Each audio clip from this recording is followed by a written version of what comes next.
ہم نے فرمایا کہ اے ابن شبیب، خدا جب کسی کو اپنا دوست بنانا چاہتا ہے تو اس کے دل میں قبر حسین کی زیارت کا شوق ڈال دیتا، یعنی خالی دل میں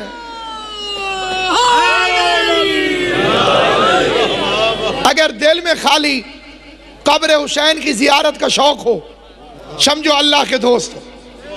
امیر تیمور کا واقعہ پڑھنا چاہتا ہوں، حسین کا وہ عزادار جس نے بر صغیر میں پہلا تعزیہ بنایا، 1,00,000 کی فوج لے کر قبر حسین پر جاتا تھا۔ جس سال اس کی موت واقعہ ہوئی تھی، اس سال سے 1 سال پہلے مظلوم کربلا نے حالت بیداری میں فرمایا، تیمور تو اگلے سال کربلا نہ آنا، اس کا مولا میں نہ آیا تو مر جاؤں گا۔ امام نے فرمایا تو ملاقات کا شوقین ہے، اگلے سال تو نہ آنا، تو تعزیہ بنا، قبر حسین کی شبیہ بنا، میں امام ہو کے وعدہ کرتا ہوں میں خود چل کے تیرے پاس آ جاؤں۔ سلامت و آباد و شاد رہے، آل محمد آپ کو آباد و شاد رکھے، جناب سید آپ کو سلامت ہے۔ تو تعزیہ بنا، تو قبر حسین کی شبیہ بنا، میں امام ہو کے وعدہ کرتا ہوں اگلے سال میں خود تیرے پاس چل کے آؤں گا۔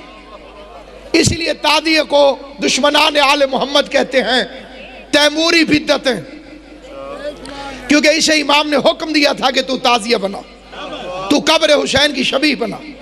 سامعین گرامی قدر، اس کو امام حسین سے محبت کیسے ہوئی؟ کتاب کا نام ہے تاریخ فرشتہ، لکھنے والا ہے محمد ابن قاسم فرشتہ، مذہب شیعہ سے نہیں اہل سنت سے ہے، بہت بڑا مورخ ہے، 7 جلدوں میں اس نے تاریخ ہندوستان لکھی۔ اس میں لکھتا ہے کہ ہندوستان کے بادشاہ امیر تیمور کو ایک ایسی جڑی بوٹی کی ضرورت پیش آئی جس سے اس کے لیے دوا بننا تھی، وہ سرزمین عراق سے ملتی تھی۔ اس نے اسے لینے کے لیے اپنے خاص وزیر کو روانہ کیا، 2 مہینے کا عرصہ گزر گیا اور 2 مہینے تک وزیر واپس نہیں آیا۔ تیمور کے 4 نجومی تھے جنہیں 4 کونوں میں بٹھا کر یہ اپنا حساب کرواتا تھا، انہی کے فیصلے پہ لشکر بھیجتا تھا، انہی کے فیصلے پہ جنگ کرتا تھا، انہی کے فیصلے پہ صلح کرتا تھا۔ چاروں کونوں میں بٹھا کر بڑے لمبے مضمون کو اس عظیم ترین اجتماع اور امام حسین کے ذکر میں مختصر کر کے ایک پیغام کی صورت میں آپ کی خدمت میں پیش کرنا چاہتا ہوں۔ 4 نجومی 4 کونوں میں بیٹھے، اسے سوال کیا کہ بتاؤ نجومی کہاں ہے، وہ وزیر کہاں ہے؟ 4 نجومیوں نے متفقہ جواب دیا، انا للہ و انا الیہ راجعون۔ وزیر مر گیا، اس نے نجومیوں کی بات پہ یقین کیا۔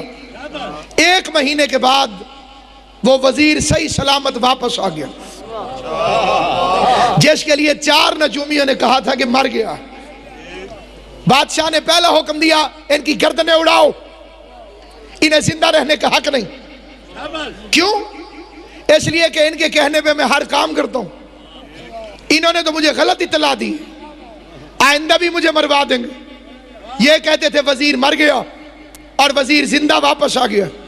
سامعین گرامی، نہایت مختصر کر کے یہ فکر عرض کرتا ہوں، 4 نجومیوں کی گردنیں جھکی ہوئی تھیں، جلاد تلوار تول کے کھڑا تھا۔ جب ایک نجومی کی آواز آئی، بادشاہ تو نے مارنا ہے، ہم نے مرنا ہے، بے شک قتل کر، زندگی کی بھیک نہیں مانگتا ہوں، لیکن آخری حسرت پوری کرواؤ، مارنے سے پہلے وزیر ملواؤ، ہم وزیر سے ملنا چاہتے ہیں۔ جس کے دل میں زیارت قبر حسین کا شوق جوان ہے، میں اس کی خدمت میں فکرہ پڑھنا چاہتا ہوں، ہمیں ایک مرتبہ وزیر سے ملوا، ہم آخری حسرت لے کے جانا نہیں چاہتے۔ ایک بندہ کہتا مر گیا ہے، بات ٹھیک تھی کہ اس نے غلطی کی ہے۔ 4 نجومی بیک وقت مختلف جگہوں پہ بیٹھ کر غلط نتیجہ برآمد نہیں کر سکتے۔ ہماری حسرت ہمارے سینے سے ختم کرواؤ۔ ہمارے مرنے سے پہلے ایک مرتبہ وزیر ملا، وزیر نجومیوں کے سامنے آیا، موت اور حیات کے درمیانی مقام پر کھڑے نجومی نے روتے ہوئے اس سے پوچھا، یہ میرا آخری سوال ہے، تو پوری ذمہ داری سے جواب دے تاکہ میں مطمئن ہو کے مر جاؤں۔ کہا پوچھ. اس نے کہا 1 مہینہ پہلے جمعرات کے دن مغرب کے وقت تو کہاں تھا؟ جس وقت ہم حساب لگا رہے تھے کہ تو مر گیا ہے وہ جمعرات کا دن تھا، وہ مغرب کا وقت تھا، وہ 1 مہینے پہلے کی تاریخ تھی. تو کہاں تھا؟ تھوڑی دیر سوچنے کے بعد وزیر کہتا ہے قبر حسین پر. نجومی دے کے کہتے بادشاہ ہمیں چھوڑ دے، ہم نے غلط نہیں کہا تھا.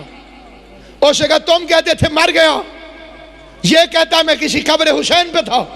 قرآن مجید کی عزت کی قسم سنی عالم لکھتا ہے، نجومی دیکھ کے کہتے بادشاہ ہمارا حساب بتا رہا تھا کہ وزیر بہشت میں ہے. جسے سمجھ آئے گی وہ میرے ساتھ بولے گا. ذرا نیاز حسین بے شک عبادت کو 32 گھنٹے ہو چکے ہیں، بلا فاصل عبادت کو 32 گھنٹے ہو چکے ہیں، تھکنا فطرت میں شامل ہے. لیکن یاد رکھنا سامعین گرامی، اس نے کہا قیافہ کہہ رہا تھا، حساب کہہ رہا تھا کہ وزیر بہشت میں ہے، اور ہماری عقل سمجھ رہی تھی کہ بہشت صرف مرنے کے بعد ملتی ہے. ہمیں پتہ نہیں تھا کہ زمین پر بھی ایک بادشاہ ہے جس نے فرش کو عرش بنا دیا.